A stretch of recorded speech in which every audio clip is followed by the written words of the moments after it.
मराठीसाठीच्या या मोर्चामध्ये मंत्री प्रताप सरनाईक देखील सहभागी झालेले होते। मात्र ज्यावेळेला प्रताप सरनाईक मोर्चाच्या ठिकाणी आले त्यावेळेला त्यांच्यावर बाटली भिरकवली गेली।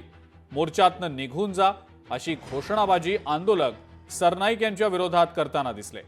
आंदोलकांच्या भूमिकेनंतर प्रताप सरनाईक यांनी या मोर्चातून काढता पाय घेतला।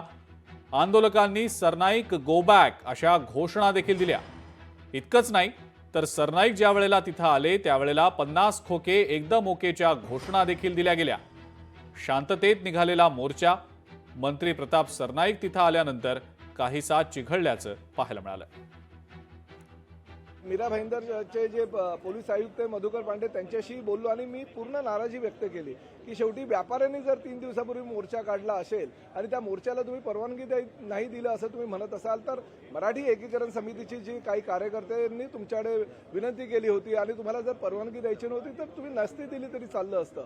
परंतु रात्री बेरात्री कार्यकर्त्यांची धरपकड करून अशा प्रकारे जर एखाद्या राजकीय पक्षाचा अजेंडा शहरात चालवण्याची भूमिका जर तुमच्या माध्यमातून अशी होत असेल तर त्या शहराचा लोकप्रतिनिधी म्हणून मी सहन करणार नाही। पोलीस आमच्या सगळ्या मराठी बांधवांना रात्री बेरात्री जर घरात घुसून त्यांना उचलत असतील, त्यांना आतमध्ये टाकत असतील, नोटिसा देत असतील तर प्रताप सरनाईक सहन करणार नाही। मी आता राज्याचे प्रमुख म्हणून माननीय मुख्यमंत्र्यांनी ह्या संदर्भात माझी स्पष्टपणे नाराजी व्यक्त करणार आहे।